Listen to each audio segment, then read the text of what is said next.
Drop 'em. One hook and I'll rock 'em. One more and I'll stop 'em. Call the fighter, I'll lock 'em. Up 'em. If he reach, then I'll pop 'em. Street sweeper, I'll wash 'em. Homicide, come and chalk 'em. Drop 'em. One hook and I'll rock 'em. One more and I'll stop 'em. Call the fighter, I'll lock 'em. Up 'em. The next topic we're going to discuss on Boxing Bros is Greg Hardy, the former NFL star, beats Hasim Rahman Jr. in his fight with the X Series. I'm going to turn it over to you, Conspiracy G. What was your reaction to that? First, I'll say this. I'm going to give my man Rahman some credit because my man Greg Hardy was like 100 pounds heavier than my man. To me, that looked like it didn't look like a real boxing match. I was like, Hasim doesn't even look like he belongs in the heavyweight division. Like, I understand he was like 220, but he ain't look it. You know what I mean? And especially in comparison to this, Hardy. Like, my man is a big dude. The dude was 320 pounds. And it seemed like Hasim had the first round, he did good. He caught my man with some clean hooks. And then after that, just went downhill from there. My man got dropped. Technically got dropped 2 times. First time, it was bad. My man, Greg Hardy done punched the dude's mouthpiece out, kept rocking him. And my man Hasim, I can say this, he has a chin because he absorbed a lot of punches. And I was like, oh, man, this is like abuse. You know what I mean? Like, he was getting ragdolled for a little bit. All I could hear is Shan the Can in the back. Look at the jab, 100 jabs, looking like Joe Frazier. More jabs, champ. I was like, nah, this is a force. You know what I mean? But Hasim, man, it just, to me, yeah, that kid, man, it was a poor deal because if this is Greg Hardy's like first or second fight, and I know he has some MMA combat experience, but Hasim, you've been doing this your whole life. So to see that type of performance, man, I was like, damn, I think Hasim was gonna get violated by what's that kid name? Jake Paul. I think Jake Paul was gonna knock him out. Because at least with Greg Hardy actually could have knocked out Hasim, but Greg Hardy, again, he's a big dude, so his endurance was horrible, like there was times that he hit Hasim almost fell, but the ropes kept him up. So I was like, oh, I thought the ref was going to start counting. The ref didn't say anything. You know what I'm saying? So I'm like, all right, I guess that doesn't count as a knockdown. And they kept going. And Hasim, it was like the last round was the worst. The last round was like, it was a 4-round fight. So in the fourth, Hasim wouldn't even engage with the guy. You could see that Hasim was actually afraid of him, and I'm just like, yo, this guy, I'm telling you, Greg Hardy, no disrespect. I know he's an athlete, former NFL player, and all that good stuff. But there's no way Greg Hardy's performance could compete with anybody in like the top 15 in the heavyweight division. So I was just like, oh man, this ain't a good look, Hasim, man. It just looked bad for him. So Hasim, man, I think honestly you need to get out of the heavyweight division. I think like the heavyweight and cruiserweight divisions is not for you. I think if you could find a way to squeeze into the light heavyweight division, I think you'll do a lot better. You know what I'm saying? At your height, you know what I'm saying? And I think you'll do a lot better, and you're pretty athletic, so I think you could kind of compete better at the smaller weights if you could make weight. But at the heavyweight division, man, you're just free food, bro. Like, there's nothing you could do. That dude, Greg Hardy, was like, there was times he would grab him by the back of the head and just throw a punch. And I'm just like, damn, man, the ref ain't even saying anything. Like, I'm telling you, it just looked like you're watching the guy get initiated. Like, he's just getting beat up. It's like, yo, I'm going to beat you up and you can't hit me back. You just take every punch. You know what I mean? And Hasim was like, all right, I guess. And I just felt bad for Hasim's dad. Like, I was like, yo, with his dad throwing the towel? Nope. It's just like, son, we need to knock out. Then he's telling his son, like, come on, you can do it. I'm like, bruh, you see him, he looked defeated. Like, he's just like, yo, he looked like he don't want to go back out there, but his ego and his pride is like, I got to go out there, but I'm not going to engage. So then what he started doing, they just started dancing around each other. in the last round. And I'm like, all right, Hardy, I can give him a pass. He a big boy, so he's tired.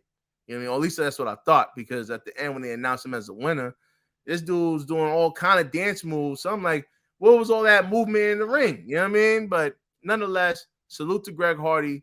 You know, I don't think with the behemoths that we have in the top 5, I think, you know, Greg Hardy's not going to do good against those guys, but he is entertaining. So I think he can make a couple bucks here and there, you know what I'm saying, like on undercards and everything. But I view him, Hardy, I think he'll peak. I think the best he'll get is to, like, what's that dude, the Zhang, the Chinese heavyweight guy? Oh, Jang or something like that. Yeah, I think he'll get to his level.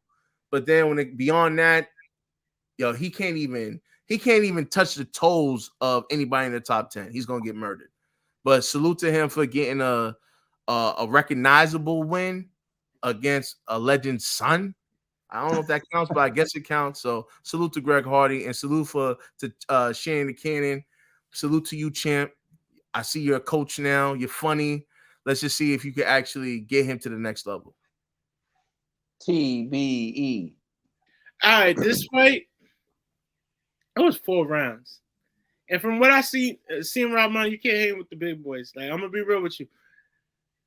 Going light heavyweight is extreme, but I agree with you. You could try and dominate over there, but there's still killers over there. And then cruiserweight, there's killers in cruiserweight, but you could find your place there where you get your W's. You're coming off of 2 L's in this heavyweight division. And what I saw last night, you can't hang with these big boys, man. You don't got the size on you. You don't got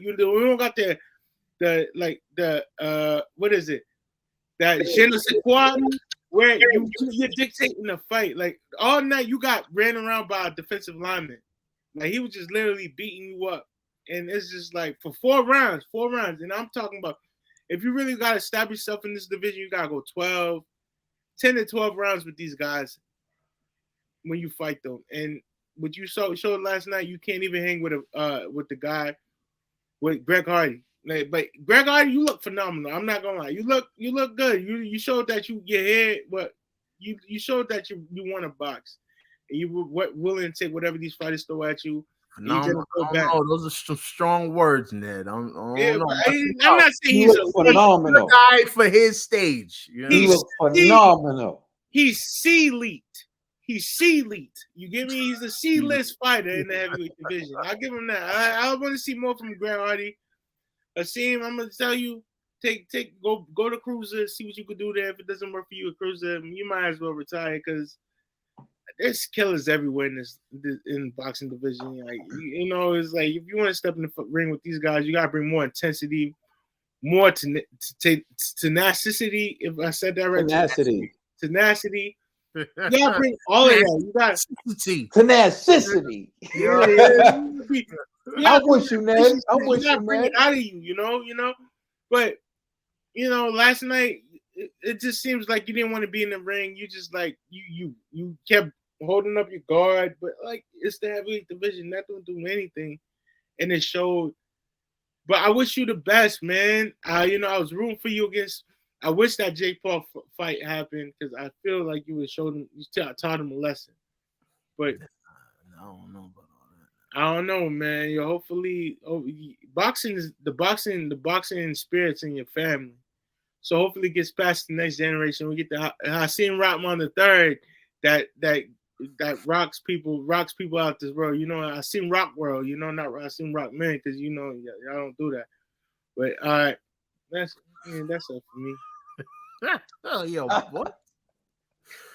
I don't know. So look, I remember when we were first talking about Hasim Rahman versus Jake Paul, and I pointed out how his attack was predictable. I pointed out how his technique was flawed, and I pointed out how I felt like he would lose to Jake Paul. And I saw some people in the comment section coming at me. Like I said to you, man, I'm not here trying to I just tell you what I see. And that's what I saw against Greg Hardy. Now, you got to look at it like this. Greg Hardy was 320 pounds, and he was a short notice replacement. So he wasn't even in camp the entire time. Damn. So you got this big guy who was a last-minute replacement, former NFL player who stepped in to fight Hasim Rahman Jr. and beat him. Now let's keep it a buck.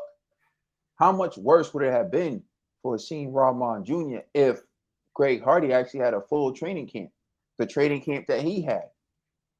Like, and look at how he dropped Hasim Rahman. If you watch it, it was a catch and shoot from lazy, sloppy punches that Hasim Rahman threw, that Jr. that I told you about when I watched his video of him, and I said I thought Jake Paul would be. And people, Jake Paul fights more rounds than this guy. Jake Paul fights 8 rounds, so his conditioning is better. Look, Greg Hardy is 320 pounds, and he looked fresher, and he looked like he had better conditioning than Hasim Rahman going into the end of the fight, where like you said, it looked like a dance, and they were just circling, and he was the one pressing the action. So Greg Hardy, we're going to change the name to Greg Hardy, like Greg Hardy, like Hardy Bowl, Hardy Meals, Hardy, because he was eating good. But nah, the thing is, I never really thought that Hasim Rahman Jr. was a good fighter. I said that. Like, I like him as a person. I respect his dad. I think his dad was a solid fighter. Has a victory over Lennox Lewis. No one could ever take that away from him. But I just thought he wasn't fast enough. His technique was flawed, and I felt like he was too predictable as a fighter. How predictable? A dude who's a football player was able to catch and shoot his punch. When someone catches and shoots on you, that means your attack was predictable. That means they predicted your attack, they caught it, and then they countered. Remember, go pull the tape. The first thing I said was his attack is predictable. He does the same stuff over and over again. I said that. It didn't surprise me. And if it was Jake Paul, I think Jake Paul would have knocked him out. And, again, I do want to say on a positive note, I actually thought Rahman looked better than he normally did. I thought he started the fight off looking good. Like that first round, I said, yo, he looked solid. But I also noticed he took a few punches. And I'm like, will he be able to take that?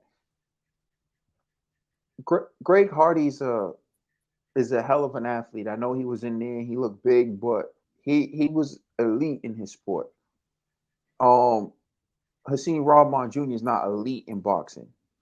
He's not. He was fighting 4, 6 rounders before. It wasn't like he was fighting 12 rounders. It wasn't like he was beating top contenders. So I don't know why he thought he was going to go in that ring and box circles around Greg Hardy. I don't know. I don't know why people thought that either. But what we saw, who was the better athlete in that ring? And that dude wasn't even in shape. So let him get in shape. I'm not saying that he's going to compete with the best boxers in the world, but what I'm saying is Hasim Rahman talking about, oh, he said he's going to give me a rematch. You shouldn't want that rematch, dog. You're not getting any bigger. And he can get better. If we talk about who can get better and who can improve on their performance, I believe Greg Hardy can improve on his performance. Hasim, the only thing that happens in the rematch is you get knocked the hell out. So, like G said, maybe you need to try to go down a cruiser. And then if you can get down, I don't think you can make 175, but I think that Jake Paul was on to something for you. Maybe you need to just fight at a lower weight division. Because I think, the big boys, they're going to take you out. So that's it for me. Thank you for watching. Please like, share, and subscribe. And remember that we have a podcast that you can listen to on all major streaming services. That's Chef Boyard G right there. And that's Ned the TBE. My brother Trill Dollar Bill couldn't be here, but if he was, he would show you some love. I'm Caden. Thank you for rocking with us. We're the Boxing Bros.